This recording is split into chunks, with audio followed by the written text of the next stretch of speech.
I always say if you take a trip halfway around the world, you've got to expect you'll get your ticket punched.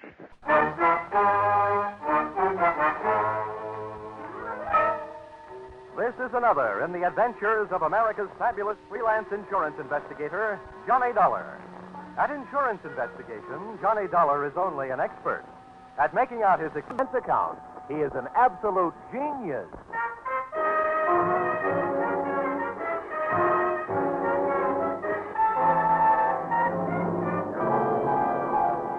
Expense account submitted by Special Investigator Johnny Dollar to the Constant Sun Trading Company, Cairo, Egypt. And may I say, this is an unexpected pleasure. The one thing I didn't expect to bump into during this case was somebody to pay the bill. It started out being my answer to a fire alarm rung 12,000 miles away by an old wartime friend. It wound up being a game of who gets killed first, with a bunch of guys who suddenly declared themselves a small peacetime war. The difference of opinion arose over a little hassle I might call the expiring nickels and the Egyptian jackpot. Expense account, item 1, $2,200. Air transportation from little old Connecticut to big old French Indochina, or specifically Hartford to Halfpenny. That's why I got off the plane to take a breather. But after smelling the air and getting hit in the face with a bucket full of lukewarm raindrops, I got right on another plane bound for my destination, where I'd been summoned by an urgent cable, Calcutta.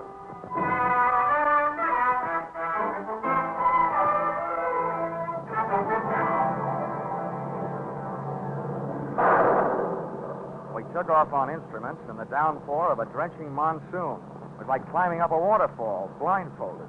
We got chased up to 20,000 feet, clear up into the penthouse, by a batch of black-hearted thunderheads laced with lightning.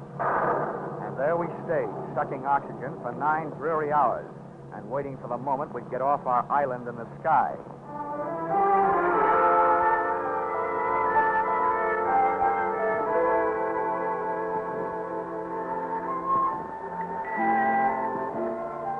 Expense account, item 2, 3 rupees. Transportation from airport to the address of old friend who had summoned me.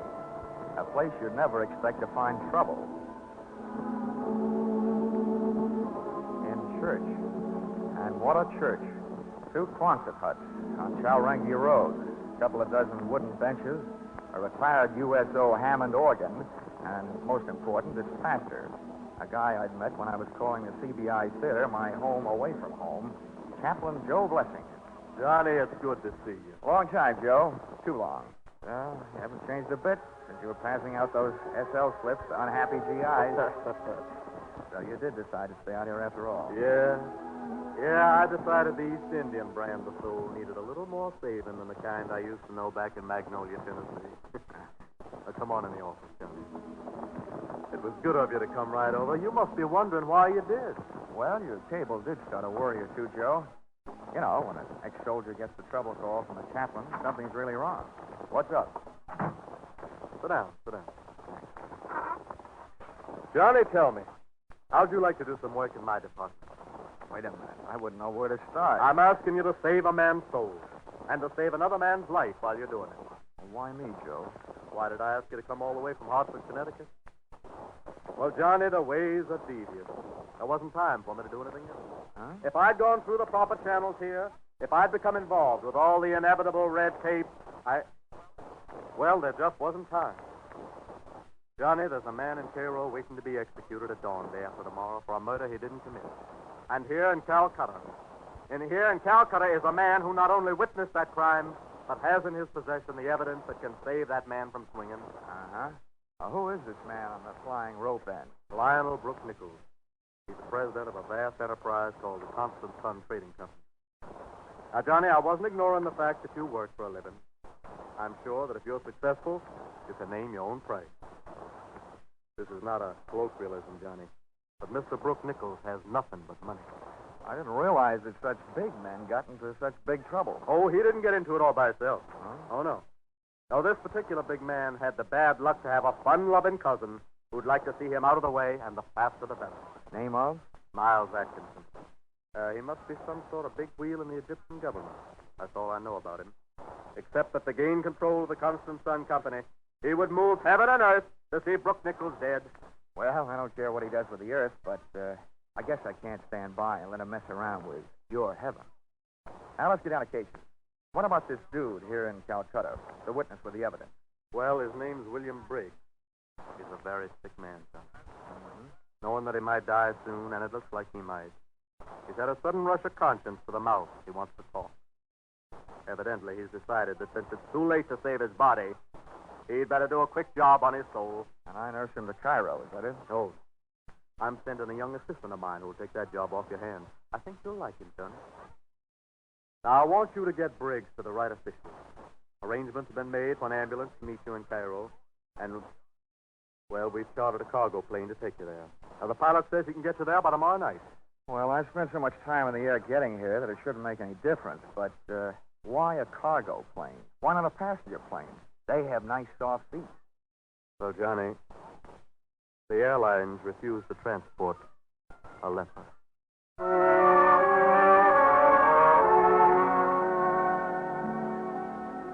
Heaven sure has some good salesmen on the road, and Chaplain Joe Blessings is one of the best. Before I knew it, a big Horizons Unlimited plane was lifting off the runway at Calcutta, and I was in it, sitting on a suitcase that looked like I'd never have time to unpack. The invalid Briggs was forward, being bedded down under the gentle hand of Chaplain Joe's assistant, Frankie. Well, that is done. And I give up me Saturday afternoon at Belmont Park for this. You're in luck, Frankie.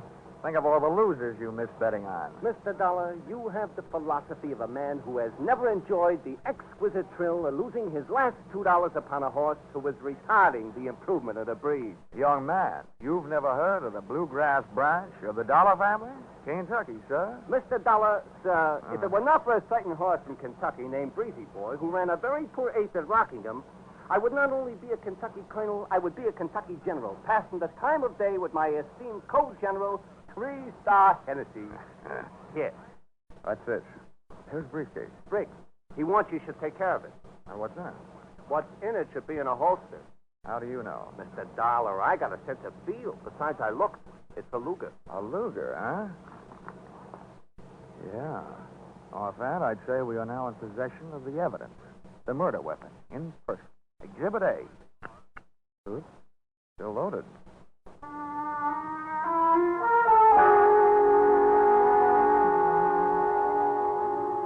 With Exhibit A making an arsenal out of my right coat pocket, we touched wheels at Bombay for 3 hours and fueled, and then hiked back up for the run across the Arabian Sea.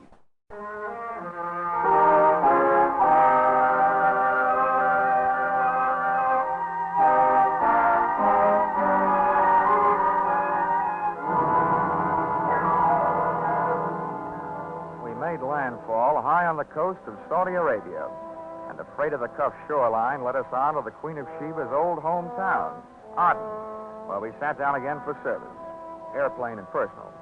Frankie and I got our sick man Briggs out and into the shade of a hangar, figuring he could use a breath of fresh air. But he didn't find it in that sun-baked hellhole. A grubby little ground crew burned up 4 valuable hours, taking their own unsweet time servicing the ship. That left us just 8 hours to get Briggs and his evidence up to Cairo, and left me almost enough time to save Mr. Brooke Nichols from taking the rope ride. Estimated time of arrival, midnight.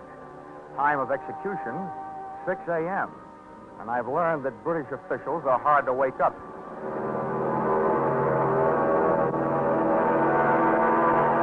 The pilot stood the ship straight on its tail and made a fighter takeoff getting out of there.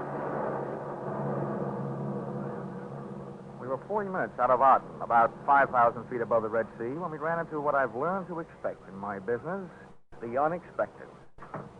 Oh. Could either of you gentlemen tell me where I pay my fare? Well, where did you come from? Hey, a walk-on like this I have not seen since Minty. It's all right, gentlemen. You can pop your eyes back in. You've seen a woman before. Well, I've never scooped one up out of the sky before. Could it be she's an angel? What are you doing here? I'm afraid I'm what you'd call a stowaway. How'd you get aboard? When the plane was empty, I locked myself in the powder room. I'm sorry I had to do it this way, but I have to get to Cairo immediately.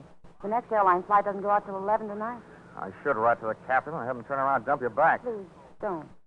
I'm perfectly willing to pay my way. Don't worry. We can't spare the time. Mr. Dollar, there are only certain things which make air travel a pleasure to certain people. With me, that is a stewardess, and I would be glad to brief her about her duties. You go check the patient, Frankie. I'll check Miss Stowaway. That's what comes from always being only an assistant. I noticed that poor man on the stretcher when you took him out. Who is he? Never mind. What's your name? Fate Fabian. What's so important you've got to get to Cairo this way? Sorry, Mr. Dollar, that's a secret. It's also a secret how you get into that tight little dress you're wearing. I'm glad you like it. A dress, yes. Secrets, no. When I find myself in an airplane with a stowaway, I smell trouble. That trouble you smell costs $85 an ounce. Now, listen, save your sharp talk for a cocktail lounge. Don't waste it here. You must think I'm kidding. This is serious. You're flying across international boundaries. Now, who are you? I told you. Fate Fabian. Here. Here's my passport, and here is money. How much? Okay. We'll call it a sort of bond to ensure your good behavior. $500.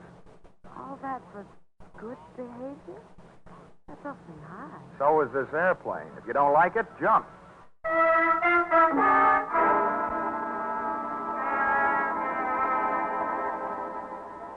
She didn't jump. And after 7.5 more droning hours, I was glad of it. Fate Fabian was all woman, all beautiful. All in a pretty nice relief from watching the time run through my wristwatch. She spent most of the trip sharing my suitcase with me. But once I looked up at her, when she was silhouetted against a window, posed against that moonstruck Egyptian sky. And it was almost worth the trip, the way she looked, wearing those stars in her hair. Just about then, a vague glow on the horizon took over where my conscience left off. We were coming into Cairo, and the problem of landing 50,000 pounds of airplane replaced the problem of landing 120 pounds of woman.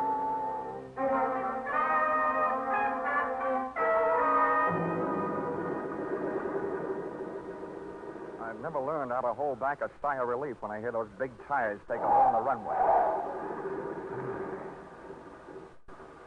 And I sighed another one when I saw an ambulance standing by at the parking ramp. By the time the loading platform was pushed into place and the door opened, the ambulance was backed up, ready to receive Briggs. Oh, are you the chap bringing a Mr. Briggs in from Calcutta? Yeah, that's right. Never mind the stretcher. He's on one. Oh, right, sir. We'll fetch him off then. Come along, Roscoe. Come in. You all ready to go, Frankie? Mr. Dollar, watch your language. That is not the thing to say about Mr. Briggs. But he will look at home in that ambulance. Now then. Oh, congratulations upon the trip, Governor. Thanks. Take the other end, Roscoe. We'll hoist the poor chap out of here. Oh, here we go now. Hey, I'd better check with the pilot, Frankie. Give these guys a hand, will you? They may need it getting down that ramp. Anything that moves me toward the end of this is a pleasure. Easy now. You want me to help lifting him in? Hey, Mr. Dollar, these guys ain't just plain ambulance drivers.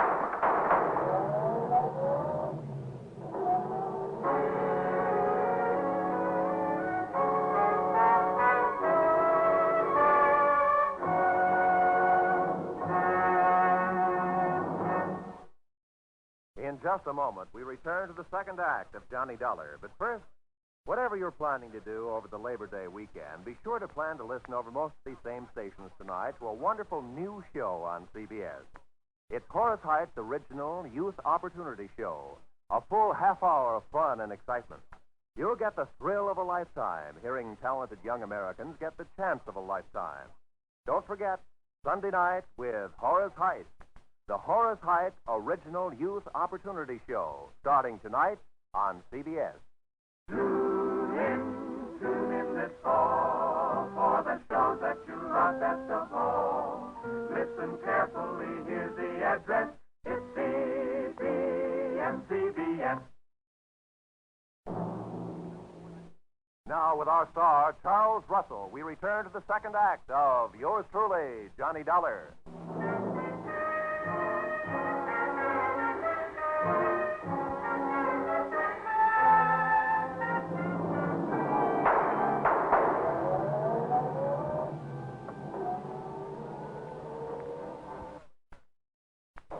I had made 4 steps toward the cockpit when I heard Frankie yell, and a half a step back toward the door when I heard the shot. By the time I got to the top of the ramp, the ambulance was about 20 yards away. And pitted against that distance were two overlapping thoughts. One, the way to stop, or at least slow it down, was to puncture the rear tires. Two, the tool at hand was that loaded Exhibit A Luger that should have been in my pocket. It wasn't there. I looked around, didn't see it. But I thought I knew where to find it. Come on. Come on, open up. Or I'll put this fire extinguisher to that door. And if your head isn't in the way, I'll get that neck. Wait a minute. Moral, don't use the same hiding place twice. It could be that I wasn't hiding. And it could be that purse is now holding a Luger. Give me it. Yeah. Now all I need is to hear you say you don't know how it got there. I don't know how it got there. That does it. Come on, you're coming with me. Come on, get going. Ouch. You don't have to do that. What I did have to do was dig up some transportation. It turned out to be a taxi whose driver had slept with the excitement and therefore was the only one at the hack stand. I think he was still asleep when I gave my unwilling companion an ungentlemanly shove into the rear seat. And we left.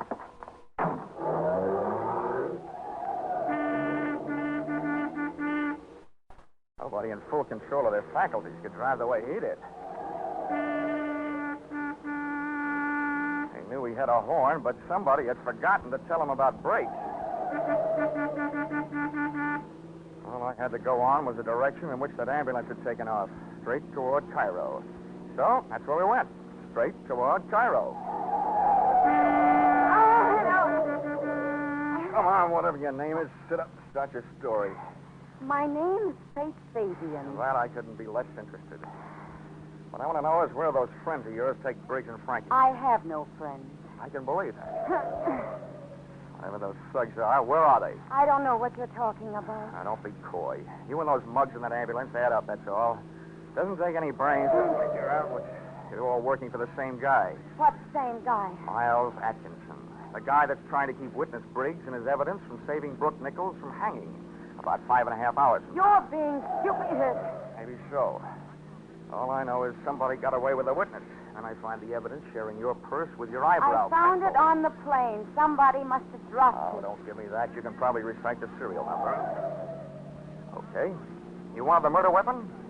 I'm going to be a real nice guy, just long enough to give it to you. And then I'm going to give you to the police. They have a nice little game they play with combinations like that.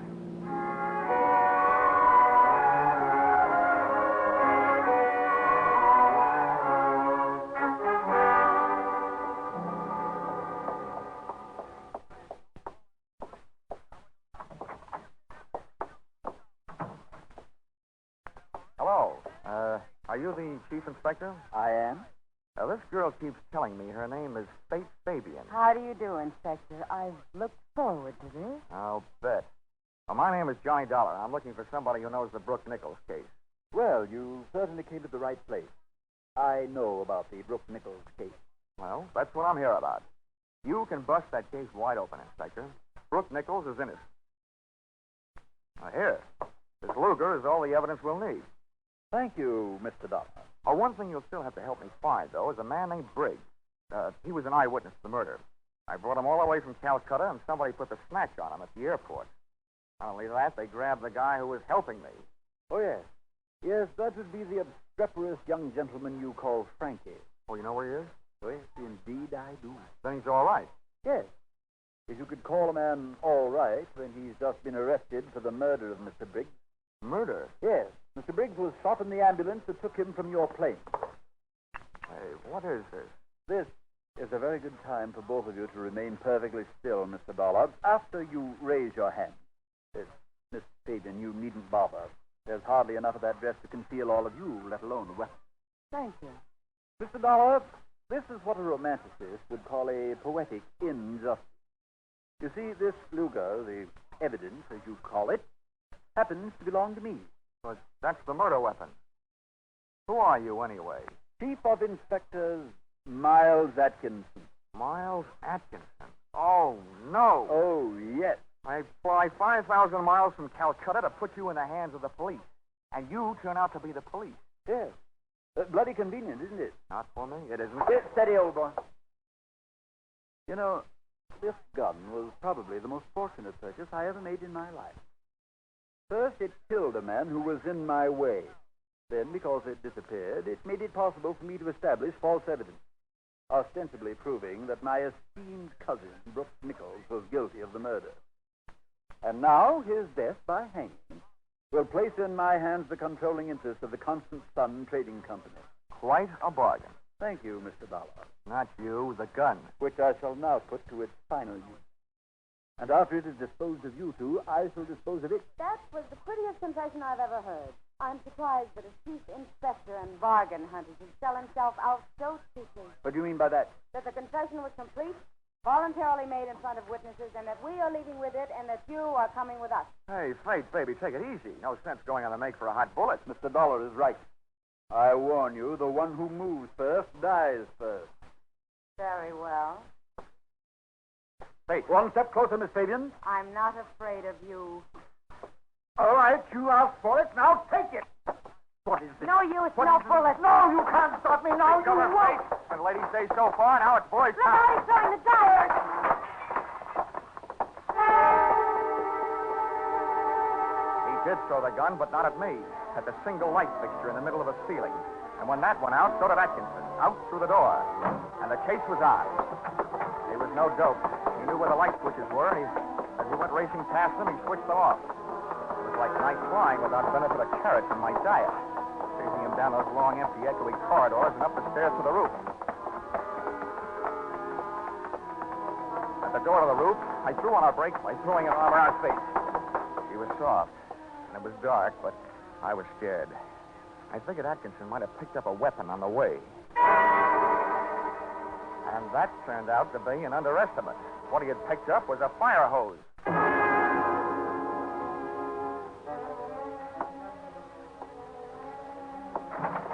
When we stepped through the door, we got hit by a big fat bolt of liquid lightning.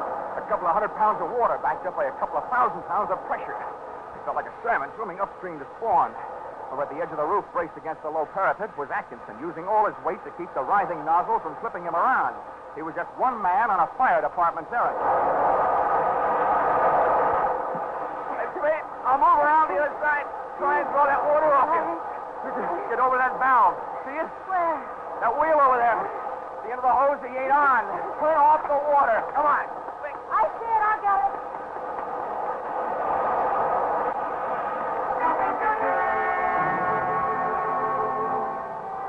Instead of dropping away to a dribble, the hose suddenly snapped its muscle up to its hardest as a driving surge of water went through it. And before Atkinson could get himself untangled from the canvas and rubber snake, it snapped him over the parapet, off the roof, and high into the night. Hey, Fate! Turn off that water!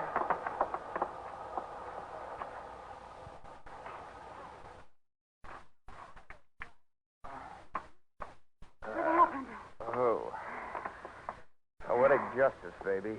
That fire hose threw Mr. Chief Inspector Atkinson off the roof. And he made a hole in one. Right through that gallows down there. The same gallows from which Brooke Nichols was supposed to hang in a few hours. Oh, that's horrible. Let's move away from him. Hey, wait a minute. That's not like you. After all, you're the gal who turned that water up instead of down. If you wanted it done right, why didn't you send a plumber? I won't ask you whether you meant it that way or not. As far as I'm concerned, it turned out just jolly this way. Oh, and while I'm at it, I'd like to thank you for taking such a brave chance with my life downstairs in the office. Oh, really, Mr. Dollar? I knew that gun wasn't loaded. I unloaded it myself back in the powder room in the airplane. Just before you accused me of trying to steal it, remember? The next time I take a shower, I promise to wash my mouth out with soap. But now I figure it's also about time you came clean. Really, now, who are you? I'm sorry. My name is still Faith Fabian. All right, you've made a sale. Your name is Faith Fabian. Well, what's your interest in this case? No interest at all. It's just part of my job. They do hire people to police the police, you know. I happen to be one of those people. Do you want to see my credentials? Your credentials look all right to me, baby.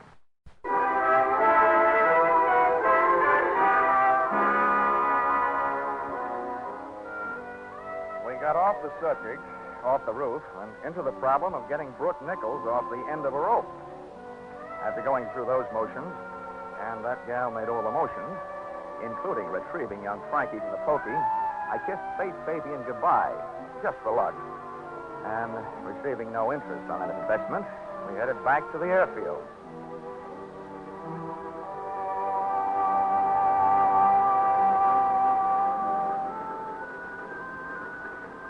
By the time that fireball Egyptian sun had poked its top rim over the leftover GI issue hangars at the east end of the field, the plane was serviced and panning to pry open the sky. Came the time to board ship, came a visitor. I say, oh, boy, is Mr. Dollar about? Yeah, about right here. Oh, splendid, splendid. I'm Lionel Brooke Nichol. Congratulations. I suppose you know you saved my life. Yeah, with a lot of help, yeah. Well, I should like to make it up to you somehow. Is there anything I can do? Well, besides paying my expenses. Oh, naturally, naturally. Send your check to the Constant Sun Trading Company. You'll be paid post haste. But beyond that. Well, you could do something for the guy who got me out here. Back in Calcutta, I have an old army buddy named Chaplain Joe Blessing. He runs a church. Oh, splendid, splendid. Perhaps I could donate a stained glass window or anything you suggest. Did you say anything? Yes, anything. Okay. Well, look, Chaplain Joe Blessings doesn't need a stained glass window because he hasn't got any place to put it. What he does need is a new church, a real one with steeples and all that. Oh. All right, then. Very well. Done.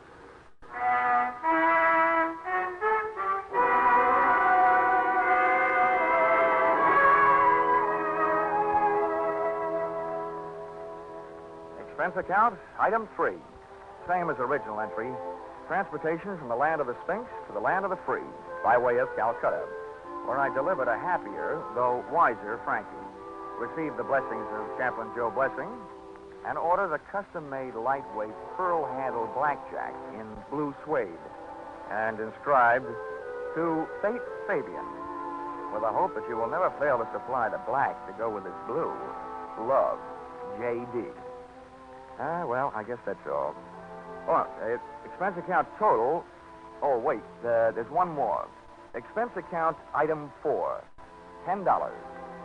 Paid to Cassidy's Pawn Shop, Hartford, Connecticut, for a purchase of one Hawk Air Medal. After all that flying, I thought I deserved one. Now, expense account total, $5,350.40.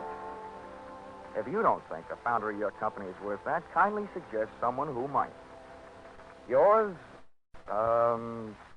truly, Johnny Dollar.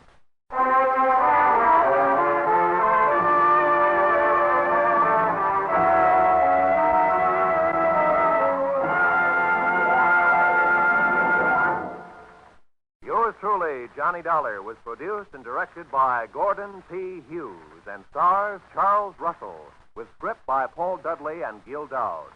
Featured in the cast were Georgia Ellis, Jack Edwards, Parley Bear, and Paul Dubov. The special music is written and conducted by Lee Stevens.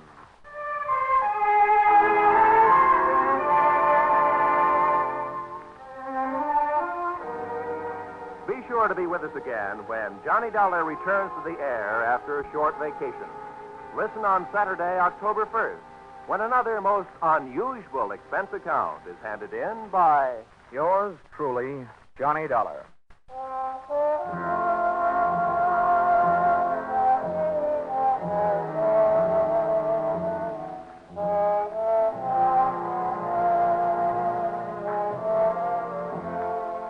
Next week at this time on many of these same stations, Eve Arden will bring you the madcap adventures of America's favorite schoolmistress, our Miss Brooks.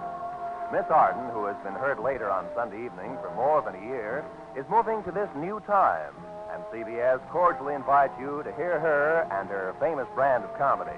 To make sure, consult your local newspaper listings next Sunday for the new time, when you'll hear Eve Arden and our Miss Brooks. Now, stay tuned for Your Hit Parade on Parade, which follows immediately over these same CBS network stations. This is Roy Rowan speaking. This is CBS, the Columbia Broadcasting System.